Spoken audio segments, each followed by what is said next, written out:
Hello friends, welcome to the exam hacker YouTube channel.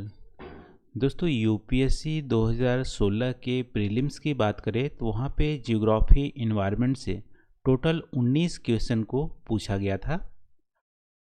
इसमें हम लोग इस वीडियो में आज हम लोग यहाँ पे 5 क्वेश्चन को यहाँ पे डिस्कस करने वाले हैं आउट ऑफ 19।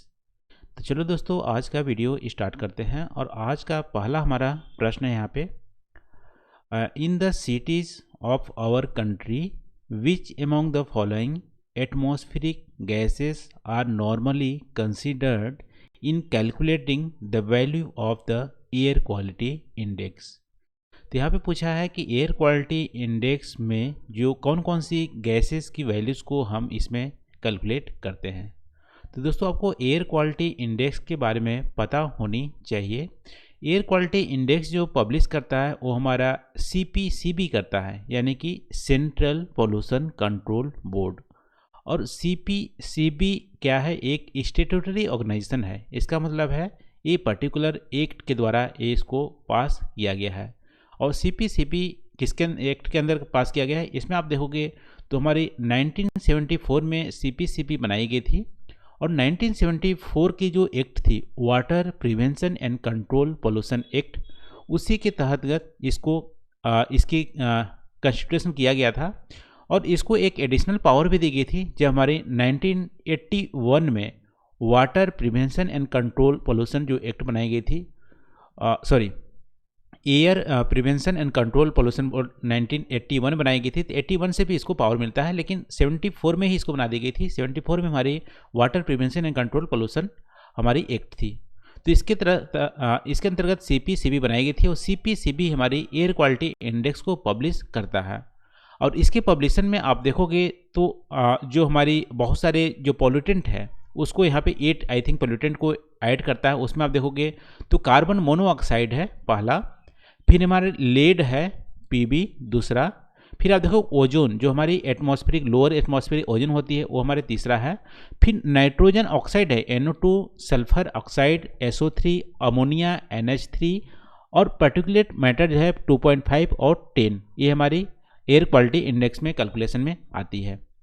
अब यहाँ पे देख लेते हैं, हमारी कार्बन डाइऑक्साइड हमारा इसमें ऐड नहीं किया गया है पॉल्यूशन को मेजर करने के लिए, तो पहला हमारा नहीं होगा। कार्बन मोनोऑक्साइड है, नाइट्रोजन की डाइऑक्साइड भी है, सल्फर डाइऑक्साइड भी है, मीथेन यहाँ पे नहीं है, अमोनिया है यहाँ पे, ध्यान रखना, तो मीथेन भी नहीं है। तो 2, 3, 4 इसका आंसर हो जाएगा, जो कि 1 का B आंसर है। ठीक है, तो ये हमारा हो गया दोस्तों पहला क्वेश्चन।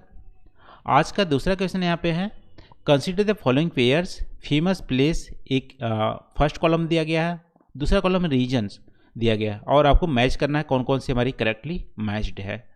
देखो, बोध गया आपको पता होगा, गया डिस्ट्रिक्ट जो हमारी बिहार की है वहाँ से रिलेटेड है। और बोध गया में आपको टेम्पल देखने मिलेंगे जिसमें से बुद्धिस्ट से रिलेटिव बोध ट्री है वहाँ पे। ठीक है, तो बोध गया बिहार में है।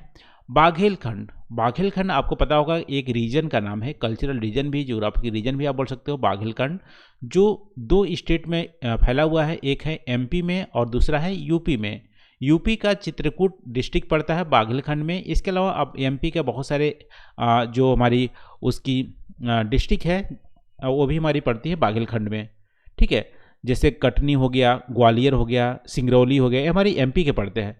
तो आप देख सकते हो ये कहाँ हमारा बिहार है, कहाँ MP, ये हमारा गलत हो जाता है। अब देखो दूसरा यहाँ पे खजुराहो, और यहाँ पे खजुराहो, और यहाँ पे मैच किया है बुंदेलखंड भी दोस्तों एक जियोग्राफिकल रीजन है, जो कि आपको हमीरपुर डिस्ट्रिक्ट आपको देखने मिलेंगी। UP का, MP का भी बहुत सारे डिस्ट्रिक्ट देखने को मिलेगा। तो इसमें हमारे बुंदेलखंड है। बुंदेलखंड का प्रसिद्ध एक स्थान भी है खजुराहो मंदिर। ठीक है, ये हमारी करेक्टली मैच है, ये हमारी बुंदेलखंड में ही पड़ती है। तो MP और UP में बुंदेलखंड भी हमारी फैली हुई है। तो दूसरा हमारा सही हो जाता है। तीसरा दोस्तों यहाँ पे शिरडी और विदर्भा दोस्तों वेस्टर्न जो हमारी महाराष्ट्र का जो रैन शेडो वाला जो एरिया है, जिसकी मेन सिटी आपको नागपुर देखने मिलेंगी, अमरावती भी देखने मिलेंगी, वो हमारी विदर्भा में आती है। शिरडी आपको शिरडी तो नासिक के पास आपको देखने मिलेगा, यानी कि ये वेस्टर्न जो महाराष्ट्र है उसका पार्ट नहीं है। तो ये भी हमारे इनकरेक्टली मैच्ड है।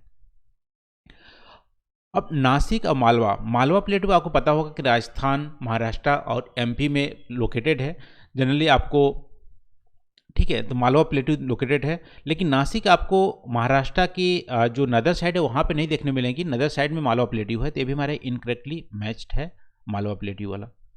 तिरुपति और रायलसीमा, रायलसीमा आपको पता होगा कि जो हमारी आंध्र प्रदेश है, आंध्र प्रदेश जो पहले अनडिवाइडेड था उसमें आप देख सकते हो कि तेलंगाना इधर पड़ता था, फिर इधर कोस्टल आंध्र प्रदेश और इधर साइड यानी कि साउथ, जो हमारी साउथ ईस्टर्न की, सॉरी साउथ वेस्टर्न की साइड जो रीजन था वो हमारी रायलसीमा था, वहाँ पे तिरुपति का फेमस मंदिर भी है, ठीक है, तो ये हमारी करेक्टली मैच्ड है।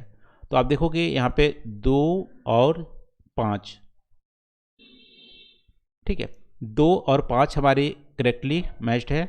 और तो यहाँ पे आप आंसर देखोगे, देखो बोध गया बुंदेलखंड हमारी गलत हो गई, पहला ये गलत हो गया, 2 5 ये हमारे सी सिर्फ यहाँ 2 का सी हमारा आंसर हो जाएगा। तो आज का तीसरा क्वेश्चन है यहाँ पे दोस्तों, consider the following statement, the sustainable development goal were first proposed in 1972 by the global think tank called the Club of Rome। दूसरा दिया है the sustainable development goal have to achieved by 2030 तक हमें achieve करने हैं। तो देखो पहली बात करें सस्टेनेबल डेवलपमेंट गोल्स की बात, ये हमारी 2015 में इमर्ज हुई थी जब यूएन या यूएनएफसीसी की जब हमारी मीटिंग हुई थी, उसमें से 17 हमारी सस्टेनेबल गोल को टारगेट किया गया था और 17 हमारी गोल्स थी और 169 टारगेट था, उसको 2030 तक हमारी अचीव करनी थी। तो 2015 में हुआ था। 1972 में जो हमारी क्लब ऑफ रोम थी उससे हमारी क्या निकल के आई थी, द लिमिट ऑफ ग्रोथ, जो हमारी कॉन्सेप्ट है वो हमारी निकल के आई थी। तो पहला स्टेप में हमारी गलत हो जाती है, दूसरा स्टेप में सही है यहाँ पे कि अचीव 2030 तक करना है, तो इसका आंसर 3 का बी हो जाएगा, 3 का बी, 2 ओनली।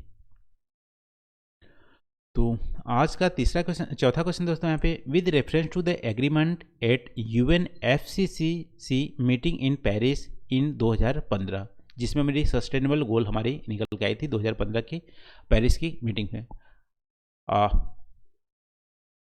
ठीक है, which of the following statement is a correct, sorry यहाँ पे तो क्लाइमेट से रिलेटेड यहाँ पे हुए थे यूएनएफसीसी की मीटिंग में, तो यहाँ पे पेरिस वाले में बोला गया है कौन से हमारी करेक्ट है, the agreement was sign by the all member countries of the UN and it will go into effect in 2017, ये हमारी गलत है, ऑल यूएन की कंट्री द्वारा एग्रीमेंट को साइन नहीं किया गया था, हालांकि बहुत सारे कंट्रीज द्वारा साइन किया गया था, लेकिन यहाँ पे सब यूएन के कंट्रीज यहाँ पे जैसे यूएसए ने इसको शामिल नहीं किया था, तो हमारी पहले स्टेटमेंट हमारी इनकरेक्ट हो जाती है।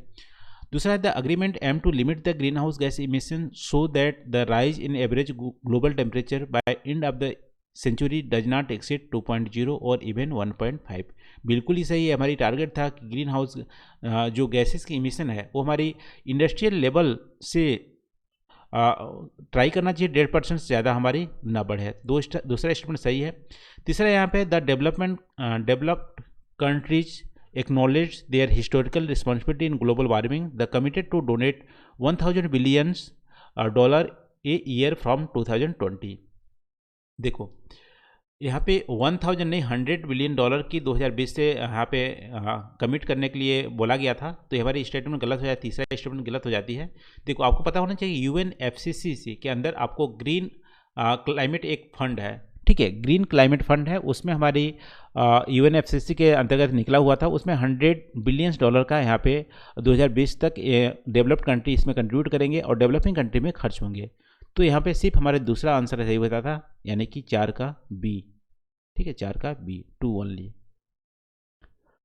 आज का पांचवा क्वेश्चन दोस्तों यहाँ पे, the terms intended nationally determined contribution is sometime seen in the news in the context of, देखो इंटेंडेड नेशनल डिटरमाइंड कंट्रीब्यूशन भी आपको यूएनएफसीसी के अंतर्गत से निकला था, इसमें सारे जो कंट्रीज थे अपने अपने उसमें डिटरमाइन करेंगे कितना हमको ग्रीन हाउस गैस का रिडक्शन करना है।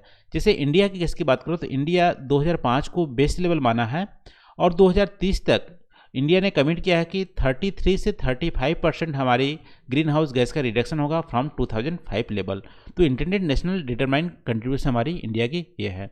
तो यहाँ पे देखो 5 का ए जो बोलता है वो करेक्टली हमारी, सॉरी ये नहीं है, यहाँ पे देखो pledge made by European country, ये गलत है हमारी, plan of action outline countries to world combat climate change, capital contribution ठीक है, बी हमारा इसका आंसर हो जाता है plan of action outline by countries of the world to combat climate change. ये हमारी बी इसका आंसर हो जाता है, क्योंकि हर कंट्रीज अपना एक प्लेज लेगी कि कितना हमको ग्रीन हाउस गैस को कम करना है और क्लाइमेट चेंज में कंट्रीब्यूशन करना है, उसको कंट्रोल करना है। तो 5 का बी हमारा आंसर हो गया दोस्तों। तो ये रहा दोस्तों, आज हम लोग 5 क्वेश्चन यहाँ पे डिस्कस किए। नेक्स्ट वीडियो में हमारी जो नेक्स्ट हमारी 5 क्वेश्चन होंगे वो हम डिस्कस करेंगे। तो आज के लिए इतना ही दोस्तों, थैंक यू फॉर वॉचिंग। मिलते हैं अगले वीडियो में नए टॉपिक के साथ। Thank you.